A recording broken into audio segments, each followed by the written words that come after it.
Eh bien, ici à Marseille, où on est reçu par, Franck Ribaillé et Serge Grimaud, qui nous font la gentillesse de nous recevoir. On avait, commencé, une série d'interviews, pour parler d'histoire du taekwondo, hein. J'avais commencé par mon père qui, à la fin de son interview, m'avait indiqué, qu'il fallait absolument interviewer Franck Ribaillé, une autre figure historique, qui lui-même m'a dit: «Il faut aussi interviewer Serge Grimaud, une autre figure historique du taekwondo». Donc nous voilà ici, hein, dans le club de Serge Grimaud. Très beau, très bel endroit, hein, à la gloire, du taekwondo, mais aussi des arts martiaux de manière générale. On comprend vraiment qu'on est avec des passionnés et donc on commence, directement par Franck. Donc Franck, figure historique du taekwondo, on y arrivera, mais déjà, pour commencer, comment commences-tu les arts martiaux? Quel est ton premier contact avec les arts martiaux? Mon premier contact, ça a été en 1975, d'abord par la télévision, avec un extrait au cours de la séquence du spectateur d'Opération Dragon avec Bruce Lee. Et il y avait la scène dans la grotte qui m'avait plu, quoi. J'étais contre plusieurs adversaires, je me suis dit, ce gars, il est phénoménal, quoi. C'est un petit gars très musclé, très tonique, ce qu'il arrive à faire. Bon, après, c'est reste du cinéma. Mais bon, moi, j'étais minot, hein, j'avais 15 ans. Donc, au départ, au lycée, ils proposaient des cours de karaté. J'avais inclus la section karaté du lycée. J'étais au lycée Perrier à Marseille. Et pendant un an et demi, j'ai vivoté comme ça. Puis après, j'ai décidé de m'inscrire dans un club. Il y avait un club de karaté euh, où le prof était Laurent Saïdan, champion d'Europe et membre de l'équipe de France avec Dominique Valera de karaté. Je me suis inscrit dans ce club-là, en 77 exactement. Hein. J'ai fait 3 ans de karaté jusqu'en 77, 78, 79. Donc 3 ans. J'avais réussi à être vice-champion de Provence junior aussi. Et puis, je rencontre Serge, qui venait un petit peu s'entraîner dans ce club. Pratiquant de karaté également à l'époque? Pratiquant de karaté, oui aussi, ouais. À l'époque, ouais. Voilà. Et donc, j'ai rencontré. Donc on a discuté. Bon, moi je les voyais, c'était des grands frères pour moi, quoi. Quand j'arrivais, j'étais ceinture blanche, hein. Donc même si j'avais quelques techniques de coup de pied. Et Serge montait dans le même temps, avait pris connaissance du taekwondo. Voilà, il avait monté son premier club de taekwondo à Marseille, à Saint-Ginier. Il m'avait proposé de venir prendre des cours. Et moi, j'étais très enchanté parce que bon, c'était à base de coups de pied, le taekwondo, ça me convenait bien. Oui, justement, qu'est-ce qui a fait que le taekwondo par rapport au karaté? Disons qu'en finale les championnats de Provence junior, je fais un Toyochagi doublé, un circulaire doublé de la jambe avant. Je marque, c'était Hippon, donc je devais être champion. Et le gars, il s'est écroulé. Ah Donc, oui. ça m'a frustré. Et je parle avec Serge et tout. Il m'a dit, ouais, mais tu sais, là-bas en taekwondo, c'est le KO, hein. Donc, KO, c'est KO. Donc, de suite, ça m'a plu. Je me suis dit, bon, je vais m'inscrire dans son club. Donc, je suis allé dans son club, et puis j'ai démarré le taekwondo comme ça, quoi. Donc, ma première licence, c'est à son club à Saint-Ginier, quoi. Alors je me permets juste une petite aparté, c'est marrant parce que ce point de vue-là, qui est que, quand on veut retirer, l'aspect chaos ou en tout cas l'impact, hein, d'une discipline, on la dénature toujours, je trouve. Et tu disais qu'à l'époque, le karaté, ça t'avait frustré parce que tu ne pouvais pas aller jusqu'au bout et il fallait le chaos. Je retrouve aujourd'hui un petit peu, mais on en reparlera plus tard, cette même chose dans le taekwondo où aujourd'hui on veut enlever ce côté impact pour l'adoucir et on a des gens qui aujourd'hui se sentent frustrés comme tu as pu l'être à l'époque au karaté et c'est peut-être pour ça que les gens vont dans des sports peut-être plus explosifs comme le MMA où c'est pas forcément la pratique en elle-même, mais on retrouve ce côté chaos et impact qu'on a plus. Et voilà, c'était la petite parenthèse que je faisais, mais c'est intéressant de voir que déjà à l'époque, toi, Déjà, c'était pas. Oui, et puis bon, le taekwondo, en plus, tu avais peu de protection, quoi, hein. À l'époque, on avait un plastron. pas très épais en plus, Ouais, hein. c'est le plastron avec des roseaux à l'intérieur. Ouais, des petits. Donc c'était très fin, plus une coquille. Donc c'était tout. Donc t'as pas de protège tibia, t'as pas toutes les protections qu'il y a aujourd'hui, quoi. Et donc c'est comme ça que tu commences le taekwondo à l'époque. Voilà. Alors, ce qui manquait un peu, ce que je regrettais un peu, c'était, bon, on en reparlera, mais c'est un peu les coupons au visage, quoi. Oui. Donc la boxe américaine full contact existait déjà, mais il n'y avait pas de club à Marseille non plus. Donc les précurseurs, c'est quand même Serge, parce que Serge en plus, il avait fait ses stages, on lui dira, avec des grands champions américains comme Joe Lewis et Bill Wallace. Donc, le problème, c'est qu'il fallait le structurer, il fallait l'implanter, il fallait le faire venir.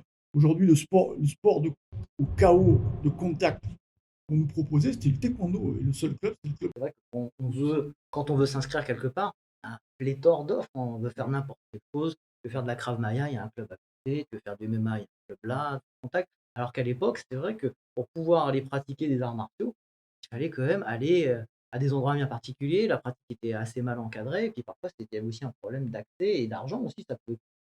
Et d'argent, même de sélection des enseignants, les professeurs ou maîtres de l'époque étaient assez sélectifs. Hein. Oui, moi j'ai vu à mon époque des professeurs qui refusaient un élève pour une raison qui lui appartenait. Le gars, je veux m'inscrire, non, non, il ne le voulait pas. Voilà, c'est comme ça. Alors que maintenant, Ah bah oui. tout le monde rentre et sort des clubs, mais à l'époque, il y avait une certaine éthique, suivant comment le gars se présentait. Enfin, moi, avec l'enseignant que j'avais, le maître d'enseignant qui m'enseignait à l'époque le karaté, il était très sélectif. Et suivant comment se présentaient les gens devant lui, il n'acceptait pas les élèves. Et ce n'était pas une question de rémunération, là, vraiment pas du tout. C'est une question de sélection. Il voulait avoir un groupe qui aille qui rentre dans sa formule, dans ses idées. Et si les gens ne correspondaient pas, qu'ils ne le ressentaient pas, il ne les prenait pas. Tu as eu de la chance d'être sélectionné. Tout à fait. Et puis, bon, et ça, c'était bien avant que Franck arrive aussi. Mais on abordera ce point tout à l'heure. Plus tard, peut-être. Et donc, Franck, alors le taekwondo, tout de suite, ça te plaît? De suite, j'ai bien accroché. C'est vrai que les cours, c'était deux soirs par semaine. Après, 2 soirs par semaine, c'était pas suffisant pour moi, quoi. Il fallait que je m'entraîne en plus. Donc, j'avais un gros entraînement personnel.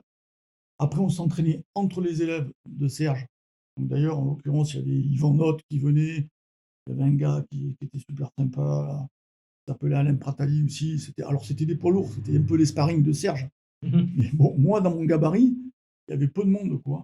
Donc, en l'occurrence, dans ce club, d'ailleurs. Le problème. Voilà, il y avait le même problème. problème. C'est que lui, il était léger, et moi, j'étais un peu trop lourd. Voilà. Donc, un peu trop lourd, pas vraiment un gros poids lourd, mais enfin, quand même 85 kilos, quoi. Donc, pour avoir des gars de mon gabarit, c'était un peu compliqué, qui a un certain niveau, Voilà, qui a un certain niveau pour la compétition. Et lui, très rapide, très vif, et pareil, devant lui, il ne trouvait personne. Donc, on faisait comme on pouvait, quoi. Enfin, le seul que j'avais, d'ailleurs, je me rappelle, c'était un premier combat assez dur qu'on avait fait, c'était Paul Noir. Paul Noir était dans le premier club de taekwondo comme de Serge. Voilà. C'est vrai qu'à l'époque, c'était vraiment un petit milieu, le Ah taekwondo. oui, c'était un petit milieu, bien sûr. Et donc, c'était un peu mon partenaire, quoi. Il faisait un peu plus lourd que moi. Mais bon, à peu près la même taille, donc c'était. Donc ça te plaît tout de suite et les premiers résultats arrivent assez rapidement. Alors les premiers résultats, ça a été Serge. D'abord, au départ, j'avais fait le tournoi national de Lyon en 1980. Le tournoi national de Serge, Lyon, le tournoi national, c'est le premier tournoi. c'est une espèce d'open de France. Ouais, voilà, c'était un peu ça. Et j'avais gagné dans ma catégorie en moins de. Alors à l'époque, c'était moins de 58 kilos. Voilà. Après, c'est passé en moins de 60. Et j'ai fait ma première Coupe de France en 80, en moins de 60, et j'ai perdu en demi-finale face à Michel Delanagra. Et vous vous souvenez, à l'époque, il y avait combien de personnes par poule à l'époque? Pour avoir une idée des participants. Chez les légers, il y avait à peu près entre 20 et 30 combattants, quoi, déjà. Il y avait déjà pas mal de combattants. Et chez les légers, il y avait du monde déjà. Chez les légers, je me rappelle, pour aller en finale, il fallait faire 4 combats, quoi. Donc ça va très vite. Ça va très vite, et puis c'était pas évident. Je me rappelle, après la première Coupe de France, j'arrivais pratiquement pas à marcher. Donc ça, c'est une petite anecdote. Je me rappelle, on prenait le train, il y avait 8 heures de train, c'était le train Corail, il n'y avait pas le TGV. On n'avait pas de place. On était entre deux trains, tu vois. Non, on était vraiment motivés. En fait, on vivait pour ça, c'est notre passion. Et ton souvenir en tant que combattant sur les combats, c'est le côté rugueux, parce que toutes les techniques n'étaient pas aussi élaborées qu'aujourd'hui à l'époque. Comme je le disais, bon, il manquait les points d'accord, mais c'est vrai qu'avec les pieds, déjà, tu pouvais faire pas mal de choses. Donc, comme moi j'étais axé sur les coups de pied, surtout les coups de pied au visage. C'est vrai que même à cette époque, en début de carrière, j'ai fait pas mal de KO. Voilà, c'est ce qui me plaisait. Et puis ça frappait. Même quand on frappait au corps, même au coup de poing au plastron, ça tapait dur, quoi.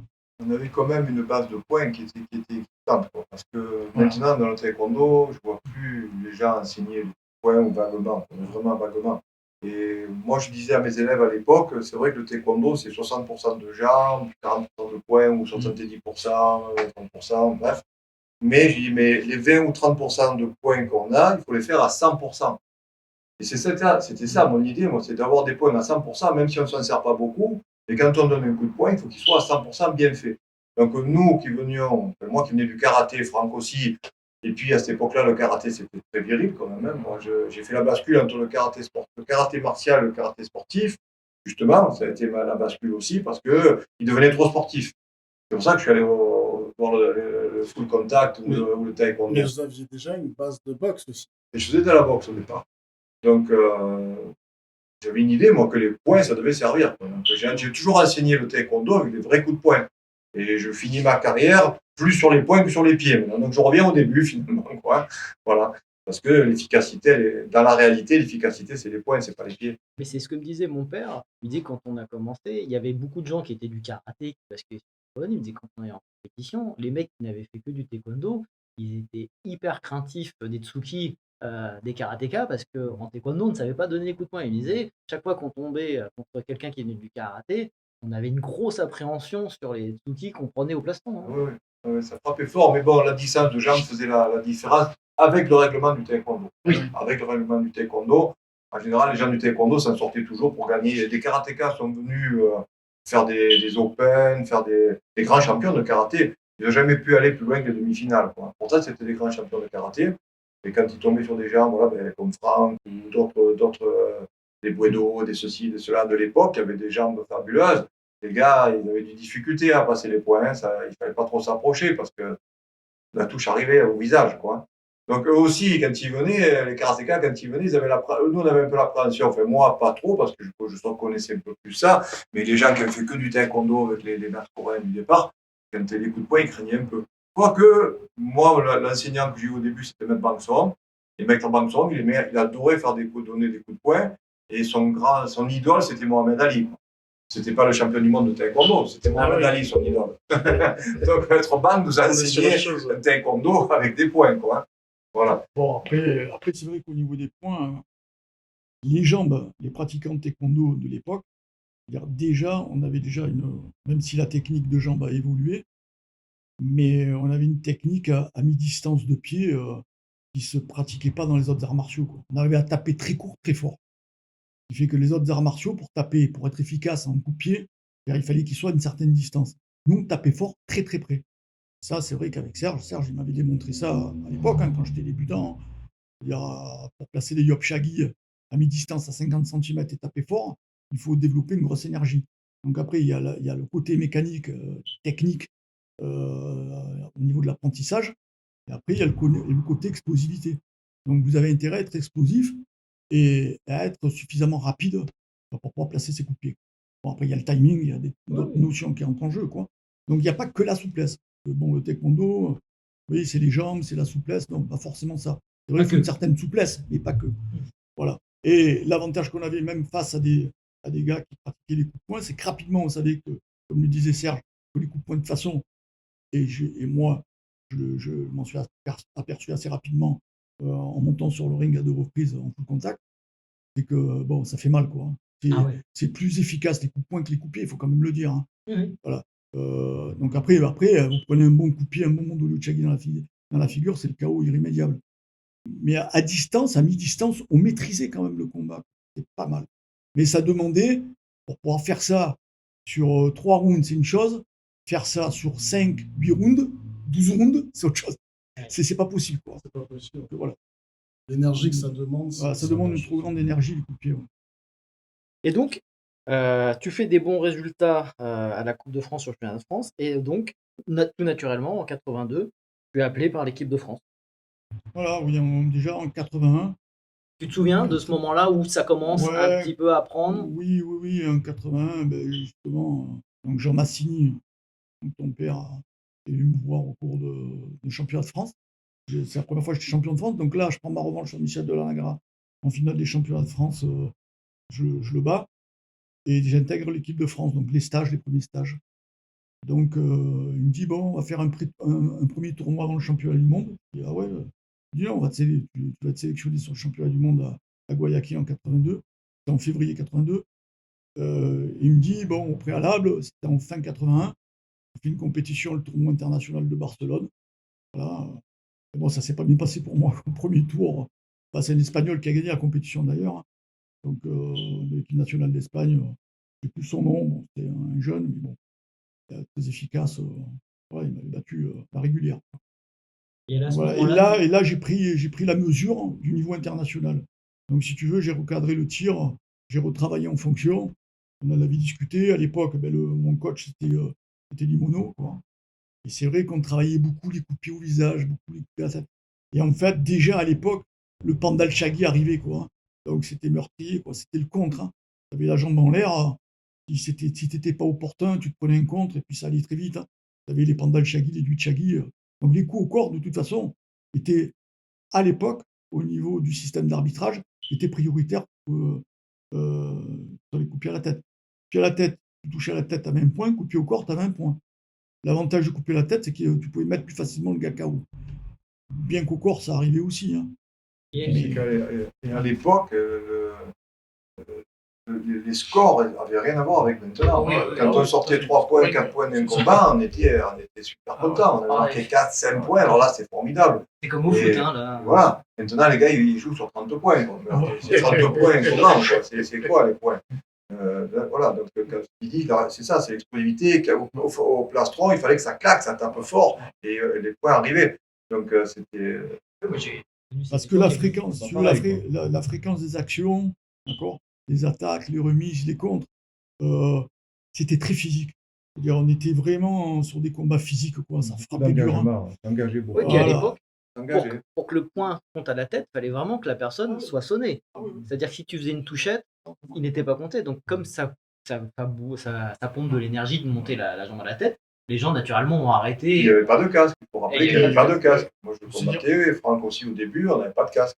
Faut se dire que le casque aussi, quelque part aussi, ça a une certaine épaisseur. Donc, en termes de volume de la tête, la tête est plus volumineuse, donc c'est plus facile à toucher. C'est couillon, et il faut le dire. Ouais. C'est plus dur de toucher une tête sans casque qu'une tête avec un casque. Tout à fait. Ça, c'est... Les réflexes ne sont pas les mêmes. Quand on a un casque sur la tête, même Voilà, si on va se faire toucher, on n'a pas les mêmes réflexes que quand on est libre. La vitesse d'exécution des esquives de tête, sur les réflexes des yeux, du visuel, avec un casque, c'est pas le même. Oui, ça bouche un peu le champ de vision. Et donc, à cette époque-là, toi, tu es dans une idée que tu vas faire une carrière dans le sport de haut niveau, ou pour l'instant, tu es juste dans une pratique que tu découvres et que c'est sympathique? 80, là, j'avais passé mon diplôme national d'art et technique à l'école d'architecture de Marseille-Lumini, quoi. Donc, je devais intégrer un bureau d'études, j'avais déjà un boulot. Dans le même temps, j'ai eu aussi mon service militaire que j'ai réussi à faire au sport armé de Marseille. Et j'avais intégré la section judo de haut niveau. Il n'y avait pas de taekwondo, on n'avait rien, il n'y avait ni l'INSEP, ni le bataillon de Joinville à l'époque. Il n'y avait pas le karaté non plus. Et je me souviens bien que lors des entraînements, j'étais au camp de Sainte-Marthe à Marseille, et on allait au dojo de la Busserine, c'est le dojo régional du judo. Et moi, j'avais l'autorisation j'étais avec Jean-Paul Coche, le médaillé olympique et champion d'Europe de l'époque du judo, pour aller m'entraîner juste à côté de la piscine de Serge Grimaud. Parce que Serge Grimaud était directeur de la piscine, d'une des plus grandes piscines de Marseille. Et donc, on prenait 2 heures et on s'entraînait, il m'entraînait. Et c'est Serge qui m'a préparé pour le championnat du monde de 82. Donc, Pendant mes heures de travail, il ne faut pas le dire. Hein. Non, il y a la prescription, je pense, non? Oui, j'étais éducateur sportif à la ville de Marseille, donc j'avais des charges dans des établissements sportifs comme la piscine. Donc, c'est quand même du sport, on était dans une structure, et puis Franck pouvait venir s'entraîner, c'était sympa. C'est vrai que des fois, aujourd'hui, quand les nouveaux pratiquants qui n'ont pas connu ça disent « Ah, mais le sol est dur, mais comment s'entraîner au départ ?» C'est un truc de fou. on s'entraînait Dans les jardins publics, dans les parkings en sous-sol quand il pleuvait. Hein. Mais ceci dit, le Covid a montré aux gens que comme on pouvait plus s'entraîner à l'intérieur, il fallait bien pouvoir s'entraîner à l'extérieur. Et puis les gens n'en sont pas morts, hein, comme quoi c'est juste une habitude à prendre. Et donc alors tu pars à ton premier championnat du monde à Guayaquil. Voilà. Quel souvenir tu en as? C'est un avènement pour toi? Ouais, non, mais c'était quand même un championnat du monde, hein. Je veux dire, Tu réalises pas à l'époque. j'avais même pas fait de championnat d'Europe au préalable, donc je rentrais dans le bain, c'était ma 2e sélection en équipe de France. Et tu avais fait des tests matchs? Non. À l'époque, c'était pas, il n'y en avait pas encore tout test ça. match. Et les stages, on combattait en stage, et puis voilà. Mais, et puis j'avais peu de vécu en équipe de France aussi. Il y a, Limono, qui était un ancien champion de Corée, quand même petit 12 fois champion de Corée. Il était énorme dans la pratique du taekwondo au niveau international, quoi. Il était reconnu entraîneur de l'équipe championne du monde de Corée. Bien, pour moi, c'était grandiose, quoi, de l'avoir comme coach. Donc, le message, il n'a pas pu me le faire passer entièrement dès le départ, quoi, hein. Donc il faut se dire que quand je suis arrivé à ces championnats du monde, j'avais peu de vécu aussi en équipe de France. Ces conseils, ils me les donnaient, mais bon, en fait, moi, je ne pouvais pas tout capter, c'est pas possible. T'avais pas assez d'expérience, J'avais oui. pas l'expérience. Donc j'ai perdu au premier tour contre Ignacio Blanco, qui était champion panaméricain, c'était un Mexicain, champion panaméricain, et qui a fini deuxième à ce championnat du monde. Bon, voilà, j'ai eu l'occasion de pouvoir le mettre KO. C'était sur un Tolu Chagui jambe avant aussi. Il était sonné, il a été compté. Et après, il a très vite rattrapé son retard, quoi, parce qu'il avait une grosse expérience internationale. Mais ça a été une bonne expérience, voilà, c'était le début de mes débuts internationaux. Et là, à ce moment-là, tu dis, bon, je vais faire du taekwondo au niveau encore pendant longtemps, ou tu vis ça juste? Si, là, ben là j'ai intégré, donc, comme je le disais préalablement, la section sport armé. Là, ça y est, c'est clair pour toi, tu vas faire du taekwondo à haut niveau. Voilà, c'est ça. Bon, je travaillais un peu en parallèle à mi-temps. Après, en 83, j'ai eu le contact avec les gars de l'équipe de France. C'était beaucoup des Toulousains. Donc, il y avait Bouedo, il y avait Angèle Bonadi, il y avait Delanagra. Et puis, il y avait l'entraîneur d'équipe de France, puisqu'ils étaient deux entraîneurs, Oui. Maître Yushunko King, qui avait un des plus gros clubs de France à Toulouse. Donc, ils m'ont proposé de venir. Dans le même temps, j'avais rencontré aussi Chantal, ma femme, là-bas à Toulouse. C'était Michel Delaragra qui me l'avait présenté. Donc, je suis resté sur place, en fait.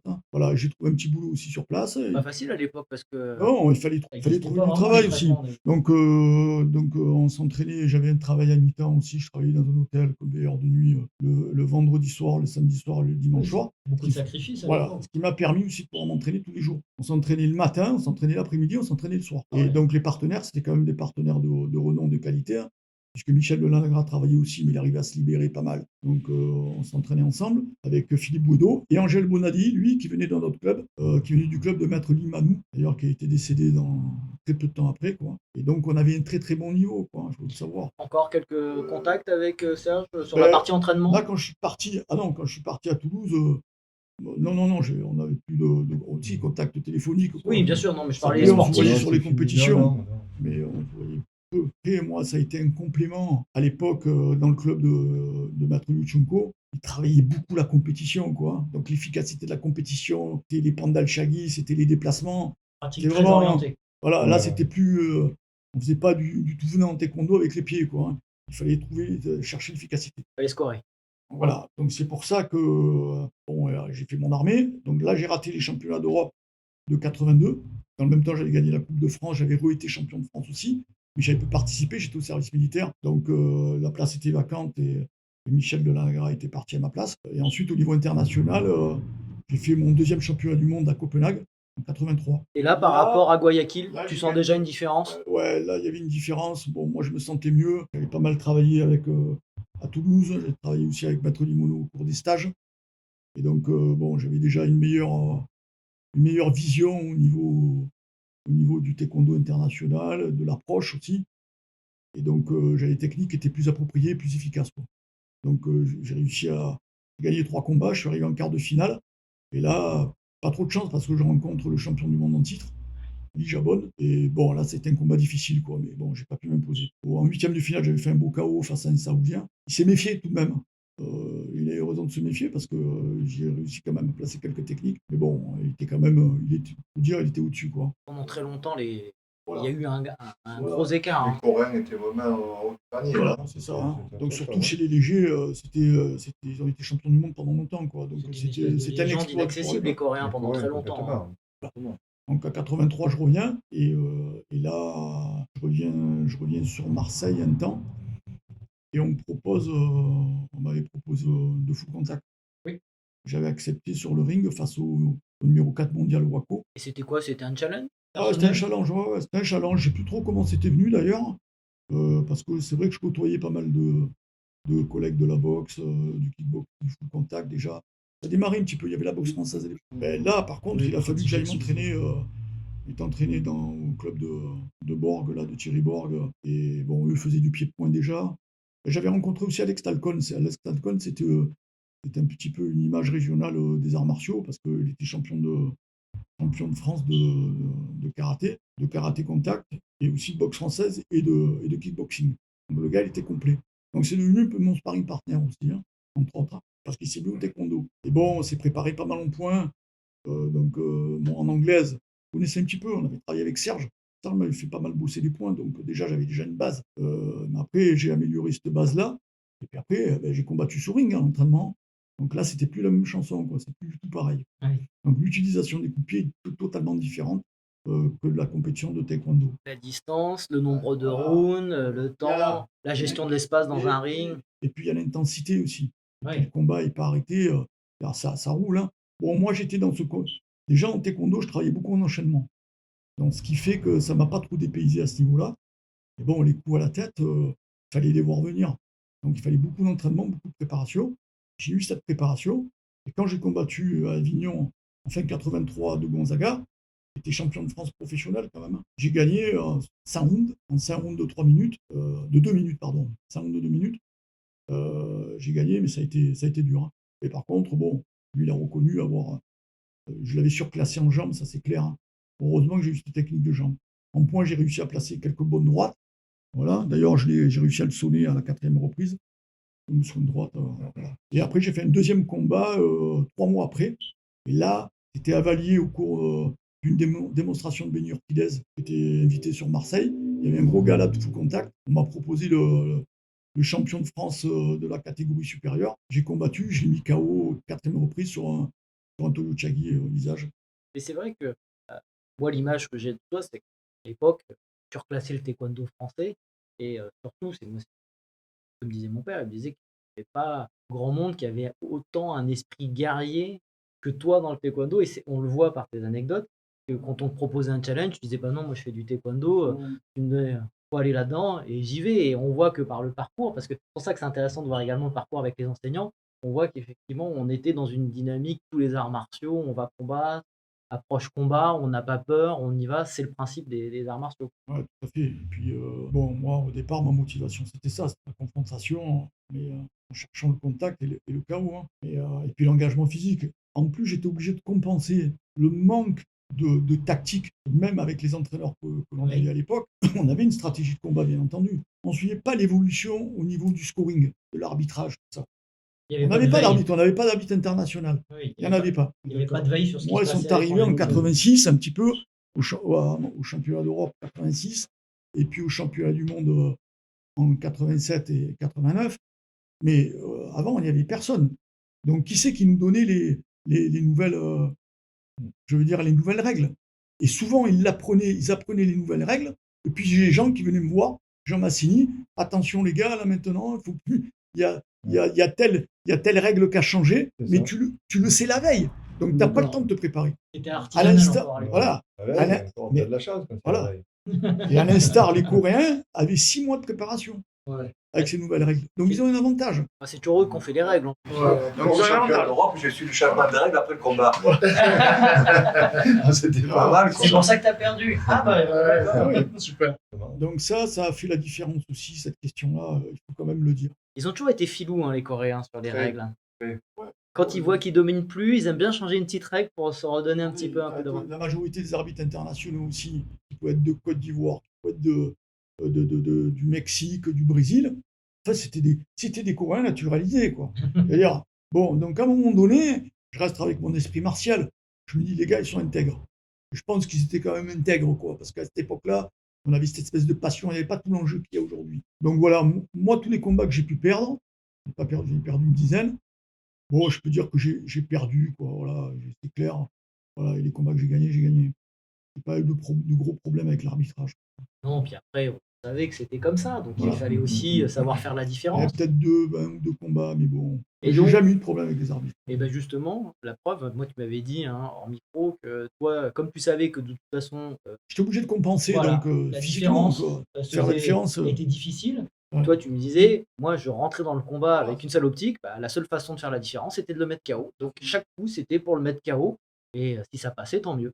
Et donc, on arrive par cette mentalité à ton premier titre international. Hein. Voilà, alors en 85, je refais mon 3e championnat d'Europe, mon championnat du monde, pardon. Et là, je perds aussi, là, je perds en 8e de finale face à un Dominicain, très fort. Le gars, il fait 3e derrière, il fait une médaille de bronze. Bon, le gars, il méritait la victoire. Pas de Le gars, il avait frustration une très encore. très bonne stratégie, non. Le gars, il avait une très bonne stratégie. Moi, j'avais gagné mes 2 premiers combats. Bon, 3e combat, je le rencontre. Le gars, il était fort d'ailleurs. Il a perdu contre le Coréen, le combat. Le combat d'après, il a bien malmené. Non, c'était un gars qui était très tactique, quoi. Donc, bon, je perds pour ce combat. Ça m'a servi d'expérience parce qu'après, en 86, lors de mon deuxième championnat d'Europe, alors en 84, j'avais fait aussi un championnat d'Europe. J'avais perdu un quart de finale face à Raphaël Marchione, qui était double champion d'Europe en titre. Là, j'étais un peu frustré parce que je l'avais pas mal accroché, quoi. Et bon, la décision, il a eu la décision. C'était très, très serré. Mon objectif, c'était une médaille. J'ai pas réussi à l'avoir. 2 ans après, donc à Seefeld, en Autriche. Et tu arrives avec quel état d'esprit à ce Bah, moment-là? là, il fallait que je gagne, quoi. Et tu te sentais à la fois tactiquement et physiquement? Ouais, j'étais prêt parce que on avait vraiment accéléré à Toulouse l'entraînement et surtout avec Angel Bonadi. Ça a été mon sparring partner de tous les jours, quoi. Et le fait d'avoir mis plus d'adversité, voilà, plus d'engagement, tout ça? Non, et puis au niveau physique, entraîné, il était pas mal disponible avec Boileau aussi, qui avait une très grosse préparation physique, quoi. Donc j'avais suivi sa préparation physique. Il faut savoir que quand même c'était le premier médaillé mondial Tout à à fait. Guayaquil, hein. Il avait fait vice-champion d'Europe aussi à Rome. Donc c'était le premier grand champion en taekwondo international, il a été reconnu, hein. Donc moi je travaillais avec lui, ça m'a beaucoup apporté. C'était juste la catégorie au-dessus de la mienne. Et puis il y avait de l'anagra aussi, bien sûr. Et puis par contre, Angèle, c'était tous les jours, tous les jours, tous les jours. Donc Angèle, ça a été mon sparring en combat. Et franchement, d'ailleurs, je lui ai dédié ma victoire, quoi. C'est vrai qu'on oublie souvent que quand on n'a pas des bons partenaires d'entraînement, c'est difficile, Et hein, de puis, performer, il faut savoir qu'Angèle Bonadi, il n'avait pas pu participer à ce championnat d'Europe parce qu'un mois avant, il se blesse. Et donc, il ne fait pas le championnat d'Europe, quoi. Alors qu'au préalable, il avait fait médaille de bronze à Rome et médaille de bronze au championnat d'Europe de Stuttgart. Donc le gars, double médaillé de bronze, double quart finaliste en championnat du monde, c'était un pilier de l'équipe de France, hein. Voilà, dans une catégorie qui était difficile, c'était la catégorie de John Cookion, en moins de 76 kilos. Donc le gars était très fort, quoi. C'était un très très grand champion. Voilà, quoi. Et on oublie ce genre de champion, Oui. voilà, c'était un pilier de l'équipe de France, quoi. Voilà, hein, comme Serge à son époque et tout. Une Voilà. gentillesse à toute épreuve aussi. Voilà. C'est un gars, voilà, Il était humble, il était champion, modeste. mais en même temps, Ouais. super gars. On Mais espère. c'est pour ça qu'on fait ce genre d'émission, parce qu'on trouve justement que tous ces grands champions, qui sont souvent des gens très modestes, qui ne parlent pas d'eux, bah, disparaissent, alors qu'aujourd'hui, probablement, ils ont mis des petits bouts dans l'histoire qui fait que le taekwondo existe encore aujourd'hui. C'est pour ça que c'est important pour nous de faire parler des gens comme vous. Voilà, il y a ce championnat d'Europe. Bon, j'ai fait les 2 premiers combats, ça s'est très bien passé. J'ai gagné assez facilement. Bon, en demi-finale, ça s'est corsé face à Cengiz Jagiz, qui était vice-champion du monde et champion d'Europe en titre, mais de la catégorie en dessous. Donc il est monté. Quelle nationalité il était? Turc. Avec un nom comme ça. Turc, c'était. Ouais, Je sais jamais. c'était d'ailleurs, il est devenu vice-champion olympique à Séoul, hein. Donc c'était costaud. C'était un gros client. Et je l'ai battu. Et arrivé en demi-finale, tu Je l'ai sens battu, que... ouais, mais je sentais que je pouvais le battre. Là, je voulais aller au bout. J'avais la médaille. Je me suis dit, pourquoi pas, il faut que j'aille au bout, quoi. Là, tu y as cru, là. Ouais, j'ai cru. T'as pas Alors, il tremblé. y avait Angèle Navarrete de l'autre côté, qui était vice-champion du monde aussi, de sa catégorie. Il y avait Lucio Cozzo, qui avait fait deuxième de la Coupe du Monde, et champion d'Europe en junior. Donc, il était monté, c'était un jeune talentueux, un jeune Italien talentueux. Tous ces gars-là, ils ont été passés. Voilà, moi, j'ai passé 2 grosses têtes d'affiche, donc Cengiz Jagiz. Et ensuite, en finale, je rencontre, en surprise générale, quoi, l'Autrichien, qui avait battu Lucio Cozzo en demi-finale. Et, donc, il est chez lui, l'Autrichien. Tu le connaissais, l'Autrichien? Et non, c'était un gars un peu connu, un peu comme moi, quelque part, hein. On n'avait pas de titre international, quoi. L'Autrichien, il était chez lui. Donc, il a fallu faire le forcing. J'ai fait un combat physique. Donc, je l'ai malmené d'entrée, quoi, hein, sur les pandales shaggy dans les bras. Travail de sape. Tapé dans les bras, ouais. J'ai fait un gros travail de sape, hein. Je pense que c'est ça qu'il a. Il avait une tête de plus que moi, elle était très grande. Donc, j'avais du mal à le toucher la tête. Mais, à 30 secondes de la fin du combat, et là, pareil, je passe ma botte. C'est mon Toyo Chagi double les jambes avant. Et je lui lève le casque de la tête, il était sonné. Je pense qu'il était bien sonné, quoi. C'est vrai qu'on oublie, avant, le taekwondo, c'est pas comme aujourd'hui, c'est des rounds d'une minute 30, c'était 3 minutes. Alors d'ailleurs, c'était 3 rounds de 3 minutes, et d'ailleurs, là, je parle du casque, donc c'était l'avènement du casque en 86. C'est là où il commence à être... Voilà. Donc ces premiers casques, ils étaient très fins, les casques, hein. C'était pas des casques comme maintenant. Donc je me rappelle, ils s'accrochaient pas très bien. Donc quand je lui ai passé mon Toyo Chagi, le casque, il s'est enlevé, quoi. J'ai frappé assez fort. Il était sonné, il était groggy, l'arbitre a arrêté le combat.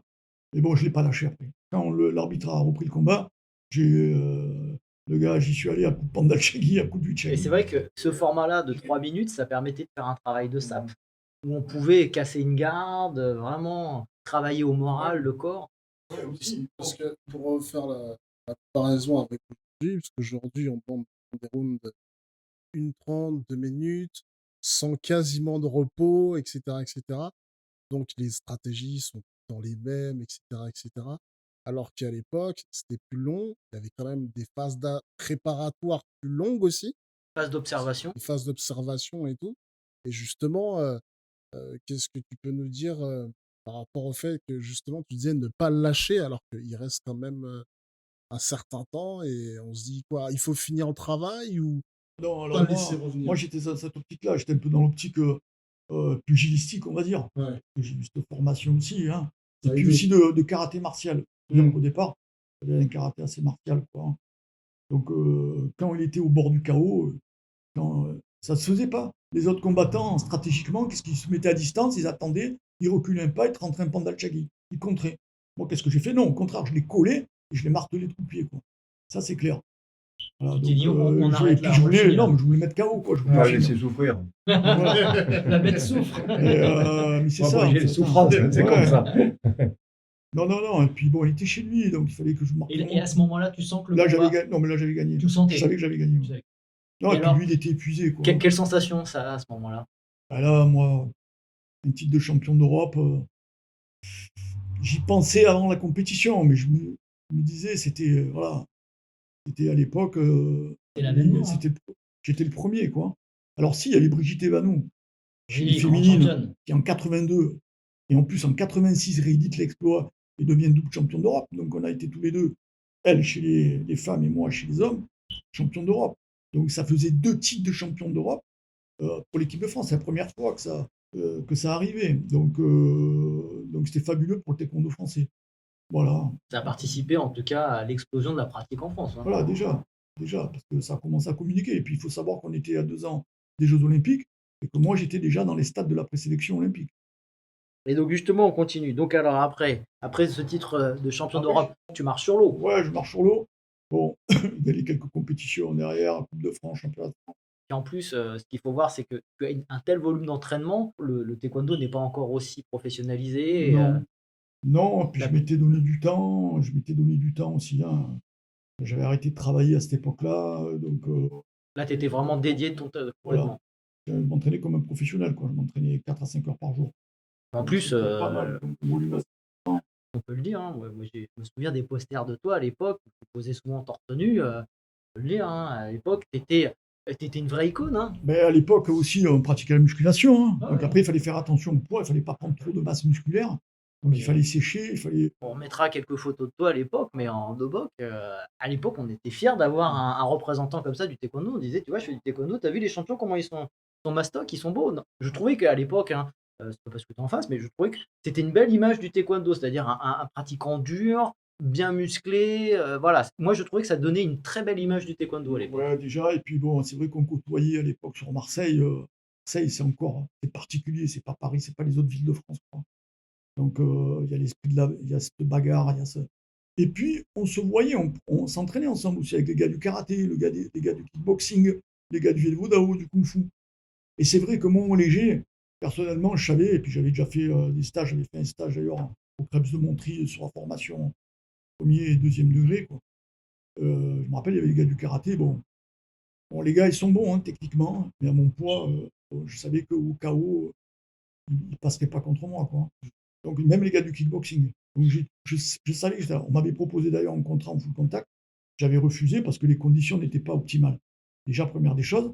Et puis, j'étais sous contrat avec la fédération en préparation des Jeux Olympiques. Tu étais programmé pour les Jeux Olympiques. J'étais programmé pour les Olympiques. Alors, j'étais en présélection. J'avais fait ce championnat du monde à Barcelone qui ne s'est pas très bien passé. Je perds en quart de finale, dommage. Là, pareil, face aux champions du monde. Donc, j'ai pas eu trop de chance sur les championnats du monde au niveau des tirages. Mais bon, le gars, il a gagné son combat, hein. Si, j'avais peut-être un point j'avais placé un Mondo Luchagui à l'arrière du casque, ça n'a pas été comptabilisé à l'époque. Quand vous touchiez l'arrière du casque, c'était pas comptabilisé. D'accord. Aujourd'hui, ça l'est. Oui. Et aujourd'hui, c'est 3-4 points. Aujourd'hui, c'est la Et alors que moi, à l'époque, c'était un point. Et en C'est plus, même 5 il points avait le pas- nombre de et Léo. ouais, c'est Donc, 5 points aujourd'hui. donc il faut savoir que j'ai la vidéo et on voit bien que je l'attrape en Mondolio Chagui, voilà, juste à la sortie, mais comme il avait un pied dehors, voilà, ça c'est à l'appréciation de l'arbitre. Mais je savais que ce combat aussi, là, je pouvais battre le champion du monde. J'étais prêt pour ça. Je perds, je perds, voilà. Et puis après, il y a eu les Jeux Olympiques, donc il y a eu la prestation. sachant que c'était pas en plus dans ta catégorie. Ouais, Parce que alors là, ça a été ma plus grosse déception. Pourquoi? Parce que la moins de 64 kilos, il faut savoir que j'étais dans cette catégorie, c'était la catégorie la plus titrée en France. Il y avait eu 82 Bouedo, médaille de bronze championnat du monde et médaille d'argent championnat d'Europe. Michel Delingras, médaille de bronze en championnat du monde, hein, comme le savoir. Il y avait aussi Labib Lawari, oui, à l'époque, qui fait vice-champion d'Europe en 84 dans cette catégorie, en moins de 64 kilos. Voilà. Et moi qui deviens champion d'Europe en 86. Donc normalement, cette catégorie-là aurait dû être présélectionnée. Mais il y avait 4 catégories sur 8. Et la France avait la catégorie moins de 54, moins de 58, moins de 70 et plus de 83. Donc des catégories qui avaient été peu titrées en France. Et donc on n'avait pas compris pourquoi. Alors après, il y a d'autres enjeux qui se sont. Je pense qu'il y a eu une concurrence aussi entre les clubs des maîtres coréens. Il y a eu autre chose. Il y a eu. Il faut savoir qu'il y avait. Bouedo était très très bien placé aussi dans la catégorie militaire moins de 70. Il avait été champion du monde militaire. Il était en présélection olympique aussi. Il y avait d'un autre côté aussi Labib Lawari, qui était dans le club du maître Kim Jong-un, qui avait aussi une certaine influence au niveau de la fédération mondiale. Il a pu se passer certaines choses, Il y a toujours des mais lobbying on n'a partout, aucun hein. élément pour le dire. Donc aujourd'hui, je ne peux pas dire oui, c'est parce que c'est passé ci, c'est passé ça. Je ne sais pas. En tout cas, tu poses des questions. je me suis posé des questions. Le seul constat, c'est que ça a été la catégorie moins de 110. Qu'est-ce qu'il a fallu que je fasse pour faire les jeux? C'est que je monte en moins de 70 kilos. Voilà. Ce qui n'était pas facile parce que tu étais déjà très athlétique. Il fallait que je fasse ces Jeux Olympiques. Pour moi, c'était important parce que je devais être recruté à la ville de Marseille sur un contrat de sportif de haut niveau. Donc, il ne fallait pas que je me manque. Donc, j'ai mis toutes les billes de mon côté pour y arriver. Donc là, j'étais revenu de Toulouse. Et là, c'était re-entraînement avec Serge, re-entraînement avec Yvan Notte, aussi, parce que j'allais souvent à son club. Il y avait un club qui était à côté de chez moi. Et donc, on s'est beaucoup bien préparé, quoi. C'était un beau challenge de préparer Franck pour aller aux Jeux Olympiques. Compliqué. Ouais, c'était compliqué. Ça. Bah, déjà, il a Parce qu'en pris- fait, au niveau où il était là, c'était lui, qui était à la tête d'affiche. C'était compliqué pour lui mettre les jambes devant, puis lui tient tête. Voilà. Moi, je lui mettais mes élèves, moi j'étais poids lourd. Voilà, c'est moi, pas je m'étais pareil. alourdi depuis, je faisais plus le même poids non plus, parce que je suis combattant. Et donc, j'avais pris plus de muscles aussi, un peu enrobé même, on va dire, allez, la vie, le poids. Et puis, donc, je ne peux pas travailler comme je travaillais au début avec lui. Et qui mettre devant? Qui mettre devant? Il n'y avait personne. Alors, Si on lui mettait quelqu'un devant, il était par terre. Quoi. Voilà, C'était gênant. Quoi. Voilà, j'avais un gars du kickboxing, là, Alex Talcol, qui me servait de sparring par terre, il faisait mon poids, étant léger. Hein. Et c'était un gars, c'était un boxeur, quoi. Donc même s'il avait de très très bonnes jambes, il avait des jambes un peu à la Bill Wallace, quoi, donc ça, c'était pas mal, mais c'était pas trop ça. Parce qu'ils n'ont pas la vitesse, ils n'ont pas le démarrage. Alors, quelle solution tu as trouvée? Parce que, Eh ben, Comme non, ça, je il y en faisais avait pas. beaucoup, je travaillais Il y en avait beaucoup au pas. sac. parce que tu as quand même été sélectionné à la fin de Oui, l'histoire. non, c'est ce que j'ai, et puis il y a eu des stages, il y a quand même un certain nombre de stages, donc j'avais un petit peu l'ensemble du taekwondo français, enfin tous les gars qui étaient présélectionnés dans ma catégorie, donc on s'entraînait aussi ensemble là. Et il y avait une bonne entente à l'époque ou c'était vraiment la guerre? Non, oui, il y avait une bonne entente, mais c'était non, c'était cordial, Ça restait cordial. ouais, non, il y avait une bonne mentalité. À l'époque, il y avait une bonne mentalité. Alors je continuais. Alors par contre, mon adversaire principal c'était Philippe Bouedo, donc on s'entraînait plus ensemble. Non, c'était fini. Voilà. C'est normal. Donc on savait que. Et puis il avait été très surpris du fait que je monte de catégorie. Il pensait pas que tu accepterais le challenge. Pas du tout. À l'époque, dans le coup, il y avait un peu Rocamora, il y avait Sinègre aussi, mais Sinègre était encore sortait des juniors. Rocamora aussi sortait des juniors, Ouais. mais c'était des gars très talentueux d'ailleurs. Ils l'ont prouvé par la suite en remportant de gros. Vice-champion du monde, Voilà, troisième champion du monde à voilà, Séoul. c'est Hein. ça. Donc c'était quand même des gars d'un très très bon niveau. Et qui n'avait pas encore Euh, l'expérience. Mais ils étaient en dessous de nous, en dessous de Boideau, en dessous de moi-même à l'époque. Donc ils ne pouvaient pas vraiment nous concurrencer, quoi. Mais ils ont fait la présélection quand même. Ils sont allés au charbon, quoi. Donc, et ça, c'était très bien pour nous parce que ça nous faisait des concurrents, quoi. Alors, il faut savoir qu'une chose que je voulais préciser, par rapport à cette sélection olympique, c'est qu'il y a eu 15 jours avant le championnat de France, 88, il y a eu une présélection au Crêpes d'Aix-en-Provence. Sous forme de test match. Voilà. Mais là, Laouari n'a pas été convié. Pour les raisons de questions de nationalité, pas nationalité. Donc en fait, il ne faisait pas partie de la présélection olympique. Donc, quand moi je suis arrivé, j'ai battu, je me rappelle, j'avais combattu Rocamora, il y avait Sinègre, il y avait Bouedo. Et le dernier test match que je fais, c'est contre Bouedo. Et je gagne Bouedo. C'est arbitré, un test match. Hein. Donc je bats Bouedo. Donc j'étais déjà quasiment sélectionné. Quoi. Quel score? Ah ben, il n'y avait pas les scores, quoi. Hein. C'est eux qui disent droite-gauche. Et voilà, c'est ça. Il n'y avait pas de score. Mais je sais que j'ai réussi à lui placer un Mondo Luciagui au visage en fin de combat. Et c'est ça qui a fait la différence. Hein. Mais c'était vraiment sa première défaite. Donc au niveau national, c'est sa première défaite. Il était 10 ans invaincu. Et donc je savais que j'allais le retrouver 15 jours après. Mais 15 jours après, dans quel état physique? Que déjà, je m'étais programmé pour cette date de présélection. Et je savais que c'était ça qui allait sélectionner le gars. Tu avais ton pic de forme là. Et après, quand je suis arrivé 15 jours au championnat de France, j'étais déjà en dessous de ma forme optimale. Donc je le sentais. Et je rencontre Bueno, je gagne 2 combats. Déjà, ce n'était pas mon poids, je n'étais pas adapté à ce poids. Je faisais 65 kilos sur balance. C'est quoi la plus grande difficulté pour toi? C'était la taille et le poids. Parce que quand même, à ce niveau-là, les 2 premiers combattants, ça va, je les ai pris de vitesse. Bueno en demi-finale, ça a été beaucoup plus dur. J'ai battu. J'ai battu sur un contre, surtout sur un Luciagui, un 360. Je pense que j'ai fait la différence sur ça. Lui, il avait réussi quand même à placer un Mondo Luciagui qui m'a tapé le casque et d'ailleurs qui m'a fermé un peu mon champ de vision. Parce que tu as l'œil qui est un. Il m'a touché, ça m'a fermé mon champ de vision à gauche. Et à gauche, je me souviens bien. Un bon Mondolio, quoi. Yvan Note qui me coachait, et d'ailleurs qui est tout bib, hein, il m'a dit: est-ce que tu vois de ce côté? Je ne voyais pas. Et j'ai dit: je vois parce que je voulais absolument faire la finale. Il était hors de question de ne pas faire la finale. Mais ça m'a coûté cher. Parce que la Bible Awari, j'ai rencontré en finale. Il était en pleine forme, quoi. Grand champion. Il Hein. a fait une demi-finale contre Rocamora, mais Rocamora, il a abandonné après le premier round. Donc ça y a facilité aussi. Il était frais, le gars. Il était frais. Donc après, c'est la loi du sport, c'est comme ça. Hein. Donc moi, je suis arrivé en finale, j'ai mis le paquet. D'ailleurs, c'est un combat que j'ai en vidéo. On a fait un super combat, quoi. Mais là, il l'a gagné. Il a gagné de très peu. Mais il faut se dire qu'il m'a placé 2 coups qui ont été déterminants, justement, venant de la gauche. Donc, lui à sa droite, sur un Yopchagi et un coup de pied en crochet sur le côté que j'ai pas vu, et ça m'a déstabilisé. Et c'est vrai que, bon, et bon, il a gagné le combat, c'est comme ça. Moi, j'avais accepté de combattre, donc je savais ce que je risquais. Et puis, d'un autre côté, j'ai fait aussi ce combat parce que je savais que j'étais sélectionné, quoi, déjà. J'étais même pas obligé de faire le combat. Je ne faisais pas le combat, il était champion de France, mais c'est ce que tu disais tout à l'heure, c'est ma mentalité. Oui. Ma mentalité, il y avait Serge, et Serge, c'était hors de question que je ne fasse pas le combat, quoi. Je veux dire, Yvan Note, mais Yvan Note aussi, c'est pareil. Mais il me disait, si tu ne vois pas là, il n'y a pas de combat. Et je sais que je ne voyais pas. Donc, donc ça fait rien. Je vois, je suis allé, mais ça fait rien. Je l'ai fait le combat. Je l'ai fait, puis j'ai fait les Jeux Olympiques. On va dire que dans l'absolu, ça aurait dû être la Bible Awari qui part aux Jeux Olympiques. Et oui, c'est lui qui a gagné. Mais il aurait dû faire aussi au préalable la sélection. S'il avait fait la sélection, ça aurait peut-être pas été la même chanson. Oui, parce que c'est pas parce que la personne a gagné une fois que. Et oui, en fait, la sélection, elle s'est pas vraiment faite sur deux confrontations, je vais dire. Même si j'ai battu Bouedo 2 fois en l'espace de 15 jours, ça, je sais que ça l'a marqué. Ça l'a pas mal marqué, c'est normal. Hein. Je veux dire, ça aurait été de même pour moi. Mais j'ai eu privé sa sélection olympique.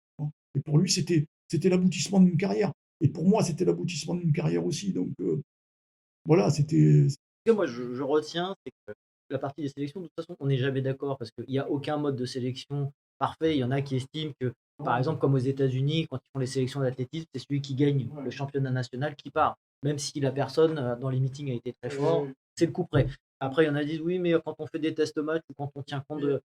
Mais tu sais, Laurent, dans l'absolu, en moins de 70 kilos, c'est vrai que c'est pas moi qui aurais dû partir. Il faut quand même le dire.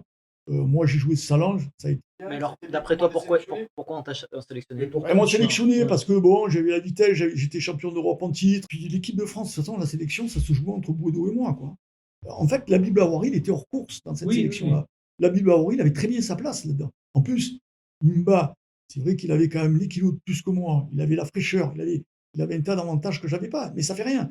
C'est un combat, c'est un combat. Bien sûr. Donc à un moment donné, quand on est sur le tapis, on accepte de combattre sur ces... Tu penses que c'est par rapport à ton état d'esprit aussi quand Non, t'as moi sélectionné? c'était par rapport, parce que c'était un très bon combattant. Lawari, Bueno Non, était un je très bon parlais combattant. le Lawari fait était qu'on un t'a très bon sélectionné. Est-ce que tu penses que c'était la différence, c'était l'état Non, c'était d'esprit? pas du tout ça. C'est parce que bon, j'avais battu Bono et puis c'était réglé, quoi. J'avais battu D'accord. le plus grand champion des années 80, c'était Bono. Donc il faut le dire.